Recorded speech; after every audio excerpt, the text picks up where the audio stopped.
Hello and welcome to a new video on the channel, and welcome to the 911 Turbo S. I've been lucky enough to drive quite a few 911s over the last year or two, and I've driven everything from kind of the base model Carrera through to the GTS and then also the GT3 Touring.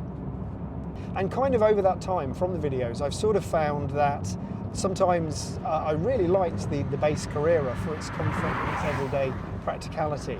And then trying the other end of the scale, the Touring, I kind of, certainly with the seats, I found it a little bit too harsh, and the ride a bit harsh as well to use every day.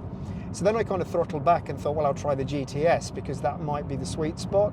But again, probably for every day, it was a great experience and a lovely car maybe to use on not necessarily high days and holidays, but a bit of spirited driving at the weekend. But I still found, or it had lost some of those characteristics that the standard Carrera had. So I kind of thought, well, maybe the Turbo is the sweet spot for me because it's got a good degree of refinement and comfort, but it's also got blistering performance. So that's kind of why I was really interested to try this car. And so far, I haven't managed to open it up yet because these roads are quite tight, but certainly in terms of kind of comfort and practicality, it feels nice and opulent, feels nice and comfortable. These seats are really grippy, but still really nicely cushioned. So at the moment it's feeling as though something that, yeah, I could use every day, which is exactly what I was expecting from the Turbo. It's also very plush in here as well. It's got this lovely kind of burgundy red interior, which makes it seem very plush and opulent, lovely stitching and everything else. So it's familiar, but it has that kind of grown-up feel to it as well. I think it is nice to be in a different interior. I've been in a lot of Porsches that have black interiors and Alcantara interiors, and this is quite a nice burgundy red. Sometimes companies get the red a bit too wrong. I think some BMW reds, but this has got a sort of a plushness to it, a plushness to it, and it's quite subtle as well. So yeah, really liking it. Yeah, when you look out of the side mirror, you can see the wide arches and the intakes into the engine, so you can really tell that you're in a turbo. It's quite a noticeable signature. But if we give it a little bit of grunt down here, down this hill, we've got an interesting bit of road.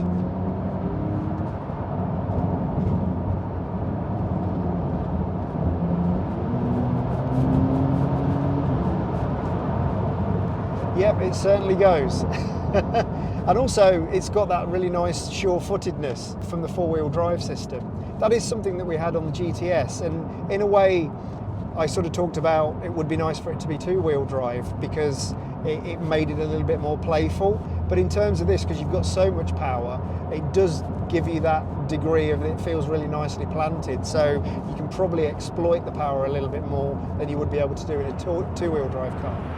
Top speed of the Turbo S is 205 miles an hour, and it's got a 0 to 60 time of 2.7 seconds. So the engine is a 3.7 version, turbocharged version of the flat six, and it's got 650 horsepower. In this car, all that power is linked to an 8-speed PDK. And as I've mentioned in previous videos, I'm becoming a big fan of PDK. Certainly when you've got a car with so much performance, you need to be kind of on your game at concentrating where you're going. So it's quite nice that you can be more focused on that and let the gearbox do its work. Obviously, the PDK paddles are ultra fast as well because you've got double clutch. You know, you can engage with that if you want to. In a car with this kind of power, I'm certainly enjoying just concentrating on the acceleration, the braking and the steering, rather than having to concentrate on the gearbox. But I know that's controversial because so many people love the manual gearbox. So we've got the sports exhaust button, which is nice, makes it a little bit more noisy, which is good fun for the weekend drive. And then also, if you're going to work in the morning, you can switch it off and make it nice and quiet so you don't disturb the neighbours. Other lovely things we've got in here that have been in some of the other cars that I've tested, we've got heated seats, which are very welcome today. It's quite cold.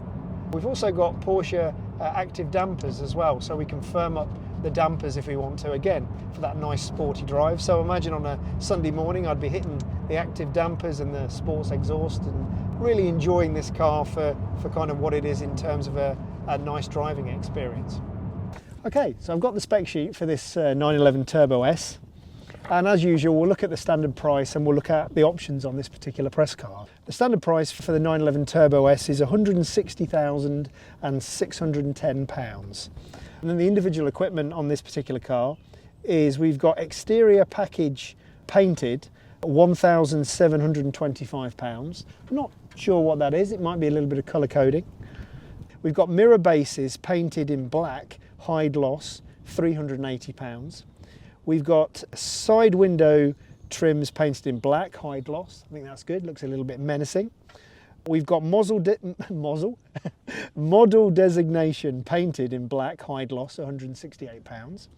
We've got preparation for roof transport system, handy for that cool dad with the Porsche mountain bikes, £42. We've got sports exhaust system painted in black as well, £2,180.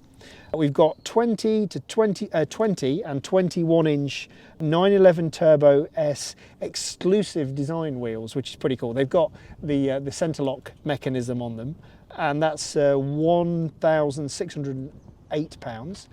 We've got tyre sealing compound and electric compressor, £42. Oh, there goes aroma. We've got LED main headlights in black with matrix beam, including Porsche Dynamic System Plus, which is £434. I've mentioned that before on other models. It's really handy, steering around corners and that kind of thing, and they're really bright. Exclusive design tail lights, which are the kind of whited out tail lights, which is £590. Park assist, including surround view, so that's that over the head view that you get on the navigation, which I definitely recommend for not scratching your lovely turbo. That's £732. You've got Porsche InnoDrive, Porsche InnoDrive, including adaptive cruise control, £1,818. Then we've got an ionizer to removing nasties in the cabin from the air, £203. Light design package, £354. So the total for this particular car is £169,494. So that's about £9,000 or £9,500 worth of options. That's the spec.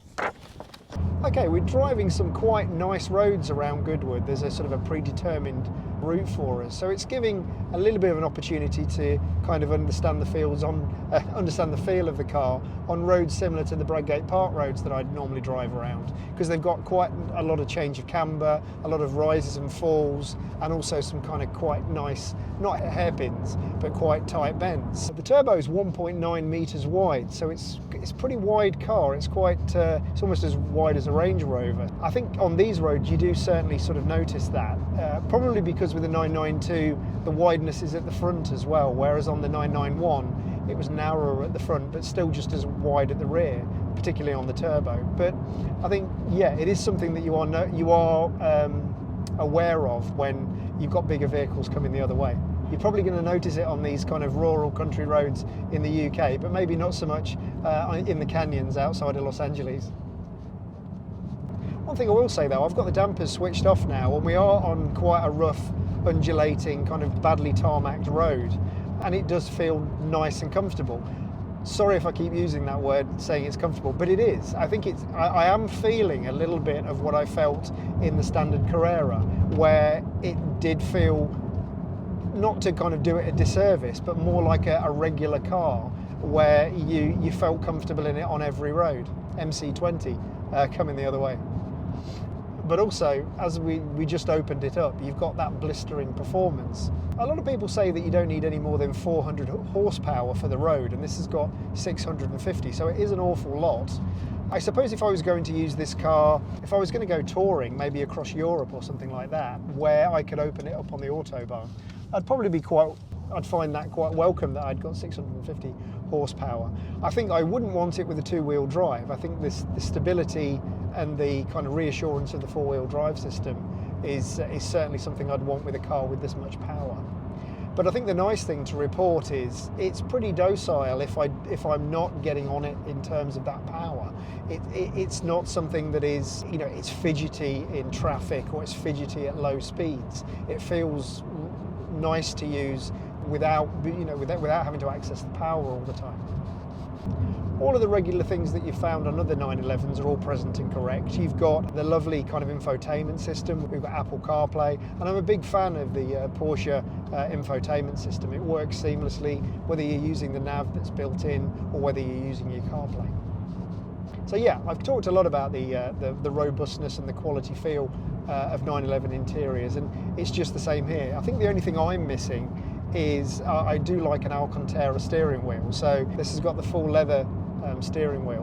But I think, to be perfectly honest, even though it's not my favourite, I think it is sort of right for the turbo. I think it has that sort of plushness feel that you'd want in a turbo, because it's less of a race car feel. It's sort of a plush Grand Tourer, a very powerful plush Grand Tourer that I would imagine would give most of the other Porsches, the GT3 and even the GTS, a run for its money, while you're sitting here in a heated seat and being very comfortable and being able to talk to your passenger without too much noise. So to sum up then, I've not had the car for very long, but I really enjoyed driving it. I think it is what I expected it to be. It's very powerful, but it's also controlled power. You feel very comfortable with that power, like you're being looked after by the four-wheel drive system and obviously the dynamics of the chassis. So yeah, it is what I wanted it to be. It's all of the comforts of a standard Carrera, with a lot of the excitement of the GT products and the GTS products, but all wrapped up in a kind of a luxury, comfortable package. So yeah, gets a thumbs up from me. That's about it for this video. Thanks very much for watching. I hope you enjoyed what you saw. Lots of other Porsche videos on the channel, so click some of the links above, or check out the links in the description. Please like and subscribe if you get the chance, and hit the notification bell that will give you a notification when I produce new videos.